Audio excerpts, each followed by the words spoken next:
Welcome to this explainer. Look, we are tackling a total beast of a topic today, the UGC NET Paper 1 syllabus. Honestly, if you've glanced at the sheer volume of what you need to study, it's so easy to just feel completely overwhelmed, right? Like, where do you even begin? Well, today, we're going to unpack the data and build a structured, actionable strategy to give you a massive competitive edge. Let's jump right in. So 0.7%. Let that sink in for a second. That tiny, tiny fraction is the actual success rate for the prestigious Junior Research Fellowship, or JRF. I mean, out of the hundreds of thousands of brilliant minds taking this exam every single year, less than 1% make the cut. It's widely considered one of the most grueling tests in India, and this number, it instantly tells you exactly how high the stakes really are. You aren't just trying to pass here, you're trying to out-strategize 99.3% of the competition. But hey, don't panic. We are breaking this down into a meticulous 5-step battle plan today. We've got 1. The UGC NET Challenge. 2.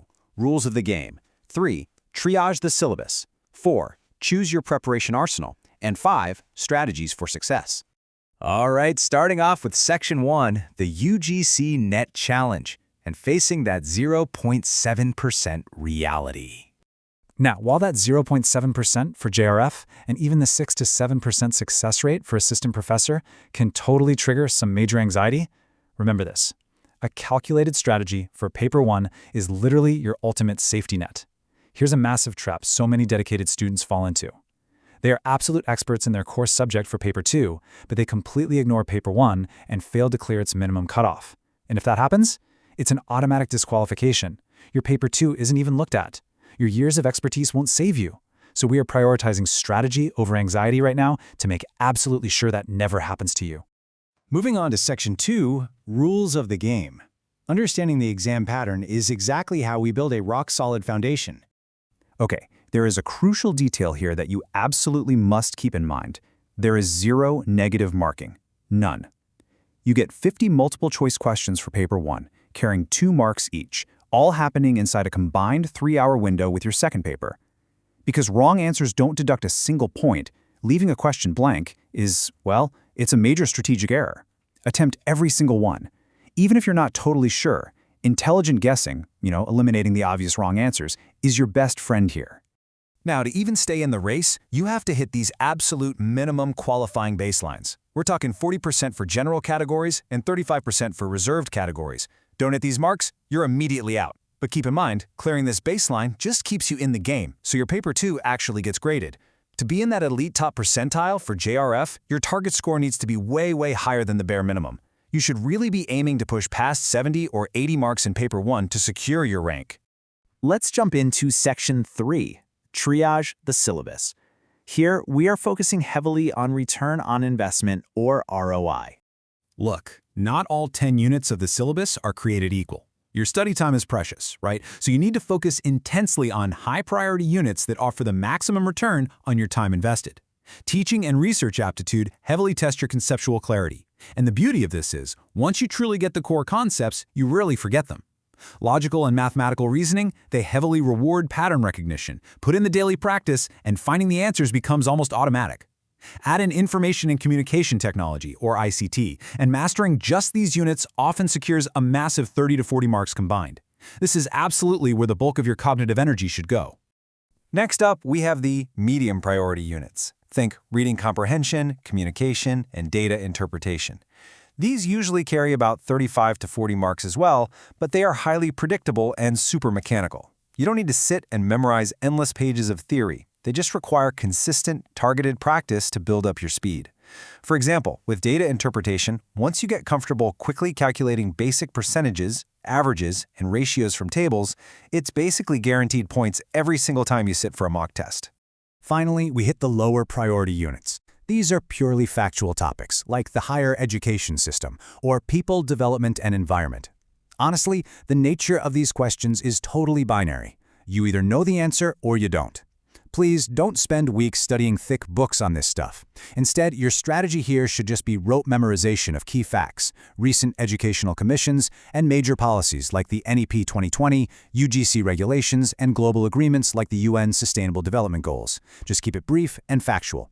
All right, Section 4, choose your preparation arsenal. This is all about matching the right resource to the right candidate.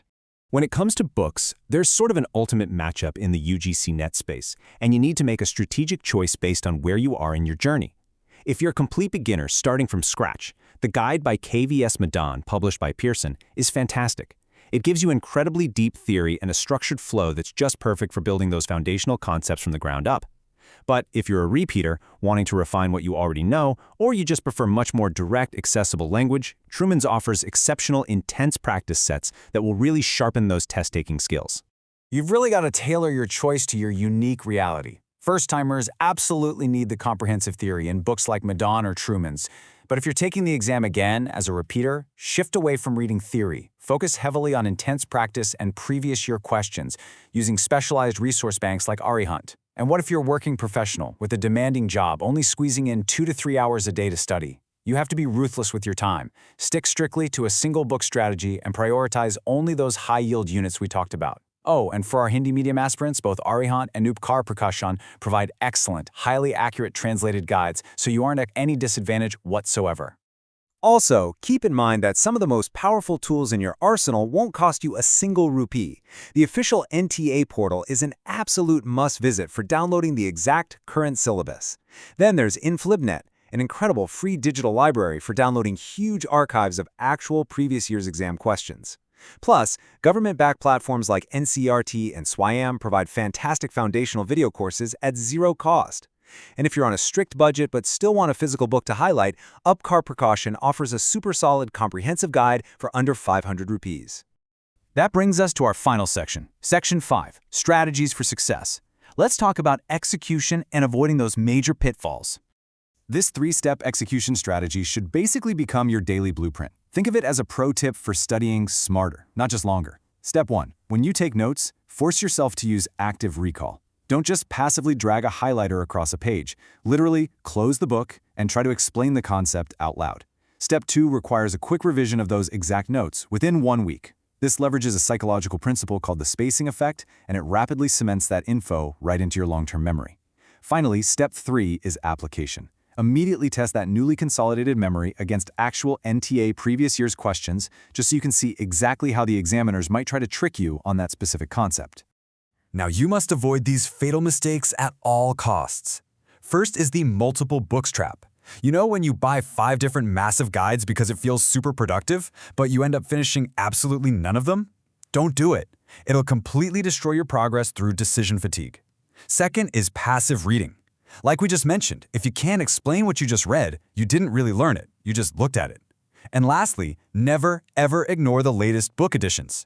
If you study from a cheap 3-year-old secondhand book, you're going to lose incredibly easy marks on recent policy changes like the NEP 2020 and all the brand new tech developments in the ICT space. There's a harsh reality we all have to face in this highly competitive space. Most aspirants who fail UGC NET do so not because they used the wrong book, but because they never finish any book properly. I mean, think about how profound that is. Bouncing around and doing superficial reading across multiple resources is always going to lose out to a deep, committed execution of a single, well-chosen primary book. Mastery of one resource easily beats a shallow understanding of 5 resources. So the choice is entirely yours. Will you fall into the multiple books trap and get totally overwhelmed by the sheer volume of data? Or are you going to consciously choose your single weapon, target those high-yield units, and systematically conquer that 0.7%? Take a look at your desk right now. Is it cluttered with 5 different guides and scattered notes, or do you have one clear strategic path forward? Take action on this strategy today. Build your personalized arsenal and commit to the execution plan so you can join that elite top percentile. Thanks for checking out this explainer, and we'll see you next time.